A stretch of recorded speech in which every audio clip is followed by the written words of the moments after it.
Salutations chers passagers, aujourd'hui pas besoin d'attacher vos ceintures, quoique, puisqu'on va parler des avions russes, mais on va rester au sol. Vous pouvez quand même vous abonner et laisser un like sur cette vidéo. Nous, on décolle tout de suite en direction des avions de la mère patrie. V1. Rotation. Bon, alors on va être clair, je vais pas te lister tous les avions russes non plus, sinon on va y passer des heures. À savoir qu'ici on va parler des avions de ligne ou de fret, je laisse les avions militaires de côté, on en fera peut-être pour une autre vidéo spéciale. Et c'est parti sans plus attendre avec le Ilyushin 162. Il s'agit d'un avion assez spécial de 53 mètres de long, 4 réacteurs, mais à l'arrière. D'habitude, bon alors pour mettre les réacteurs, soit on les mettait sur les ailes, comme un Boeing 747 ou un A340, ou alors on les mettait comme sur un Boeing 727, on en mettait 3, mais comme ça. Mais non, le IL-62, pas le temps. Deux de chaque côté, l'un à côté de l'autre. Ça devait quand même pas mal chauffer, hein, le truc. Et le truc, c'est que cet avion, qui semble d'assez grande taille, a fait son premier vol en 1963 et était mis en service le 10 mars 1967. Il ne pouvait transporter que 195 personnes au mieux, mais à le voir, j'aurais imaginé que c'était jusqu'à 250, mais... non. Il avait quand même une altitude de croisière de 12 000 mètres, ce qui est plutôt pas mal, hein, et une autonomie jusqu'à 9200 km avec une vitesse maximale de 860 km/h, ce qui est assez peu face à un A380 qui peut monter à 1100 km/h, mais déjà pas si mal. Si l'avion n'est plus produit depuis de nombreuses années, il a été vendu à hauteur de 276 exemplaires entre 1966 et 1999. Il y avait des rangées de 6 sièges dedans. Je sais même pas si ça se fait dans un A380 ou un 747, je crois que c'est 4 sièges maxi. Là, tu avais des rangées de 6 sièges, je crois, si je dis pas de conneries. Le IL-62 est encore en service de nos jours chez certaines compagnies russes essentiellement, mais aussi en Libye et chez ce bon vieux pote Kim Jong-un en Corée du Nord. Le Tupolev 144. Bon, allez, c'est parti. Le concurrent de mon chouchou le Concorde. Le Tupolev 144 est un avion mis en service le 26 décembre 1975. C'est un avion, vous l'aurez deviné, supersonique. C'est-à-dire un avion qui va au-delà de la vitesse du son. Bon, en gros, c'est le seul avion supersonique avec le Concorde à l'époque, il n'y en a pas d'autres. Il exploite le principe de l'aile delta, comme son concurrent franco-britannique. Bit. Ah, sauf que deux petites différences le caractérisent. Le Tu-144 devient le premier avion supersonique en passant le mur du son le 5 juin 1969, donc avant le Concorde. Mais en 1973, il a eu un accident pendant son développement. Donc le développement de l'avion a été retardé de 2 ans. L'avion servait au départ comme avion cargo postal. C'est autre chose que ton Colissimo qui prend 2 jours à arriver. Il pouvait embarquer à partir de 1977 environ une centaine de passagers. D'autres petites choses qui différencient le Concorde du Tupolev 144, la vitesse. Et oui, il faut savoir, le Concorde c'est 2150 km/h, le Tupolev 144 c'est 2300. Ce qui fait qu'il a été commandé par la NASA. Mais il n'y en a eu que 16 de construits alors que le Concorde a mieux marché. Allez hop, chez. Le parcours du Tupolev 144 s'arrête cependant assez rapidement. C'est la fin du service commercial pour l'avion supersonique qui avec un total de 102 vols réguliers, tous effectués par la compagnie Aeroflot, la compagnie nationale russe. Ainsi, le 14 avril 1999, c'est la dernière fois qu'on voit un Tupolev 144 prendre les airs. Sa fin a été assez rapide, surtout son exploitation commerciale, du fait que l'avion a connu un succès moindre que le Concorde. Le Irkut MC-21, c'est un avion de ligne tout récent, et en cours de certification d'ailleurs sur le marché européen, et qui est capable de rivaliser normalement avec les Airbus A320neo et Boeing 737 MAX. Attention car Airbus a déjà un sacré paquet de ventes sur la 320, Boeing aussi sur le 737 en général, bon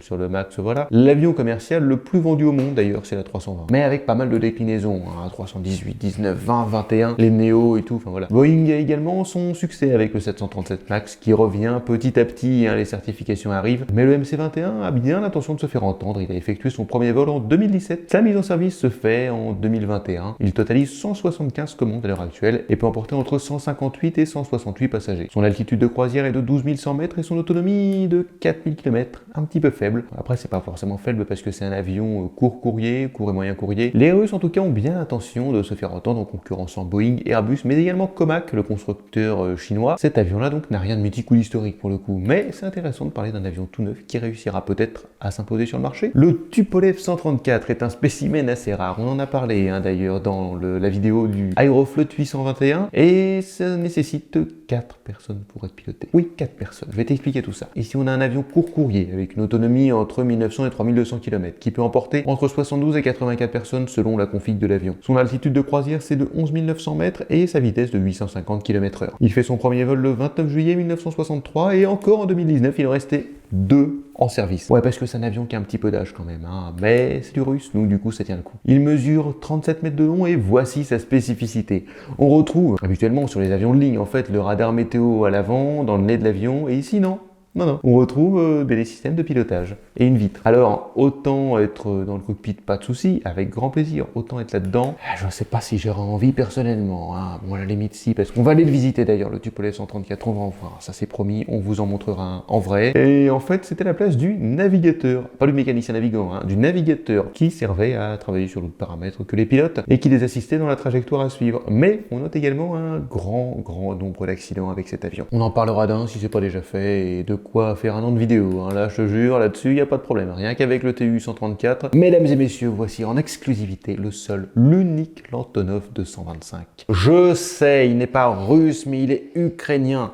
Mais d'abord, c'était russe. Donc, en fait, je dis que c'est russe. Ok. Bon, allez, c'est le plus gros avion du monde. Il y en a un seul, x10 pour le piloter. C'est bon? Ok. L'Antonov 225 dispose de 6 réacteurs et c'est le seul avion en fait en vol, il me semble, avec 6 réacteurs. Ce n'est pas le plus gros avion du monde, alors bon, mais presque. Il est derrière le Stratolaunch, un avion américain qui sert de lanceur, hein, comme ce qui sert pour lancer les Virgin Galactic en fait. Puis derrière le H4 Hercule. On en reparlera de celui-là. On en reparlera, il est magnifique. L'Antonov 225, c'est 84 mètres de long, 905 mètres carrés d'air à l'air. En gros, c'est la surface des ailes. Pour faire simple, avec la partie empennage quand même entre les ailes. En gros, rien que ça, l'avion c'est 15 fois mon appart si tu veux, mais c'est surtout un avion uniquement cargo, c'est-à-dire que tu n'as pas de voyage à bord de la N225, c'est comme le Airbus Beluga en fait si tu veux. Hein. Il a été mis en service le 21 décembre 1988 à Kiev, en Ukraine. On ira à Kiev d'ailleurs j'espère, hein, très prochainement. Il a des records du monde à outrance, hein, comme celui de l'avion avec la plus importante masse au décollage, avec 508 tonnes, avec la plus grosse charge utile, 156 tonnes, et encore avec l'altitude maximale en charge de 12 340 mètres. Il servait également à envoyer des navettes spatiales. Le 13 mai 1989, il décolle avec la navette Buran sur le dos. Mais la N225, malgré sa démesure et le fait qu'il puisse emporter 250 tonnes de fret et qu'il puisse faire jusqu'à 640 tonnes au décollage, il est tout seul. Il n'a pas de frère.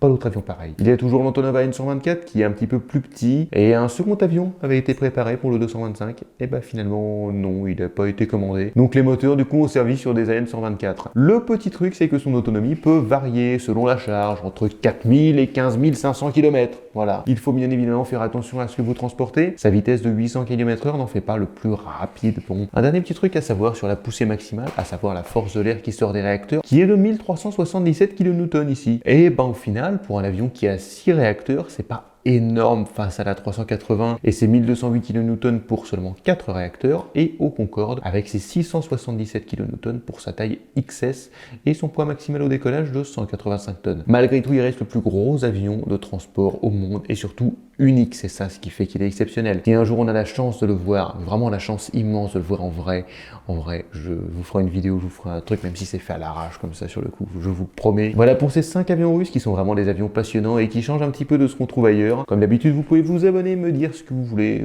qu'on voit dans une prochaine vidéo, quel crash, quel avion. Laisse un like sur cette vidéo en tout cas, j'espère que ça t'a plu, on se retrouve mardi prochain 17h30 pour une prochaine vidéo. Je te rappelle que je ne suis pas commandant de bord, je ne suis pas pilote, je ne travaille pas dans une compagnie aérienne, ni même dans le milieu de l'aviation, je suis juste un passionné qui aime partager sa passion. À mardi 17h30 et en attendant tu t'abonnes.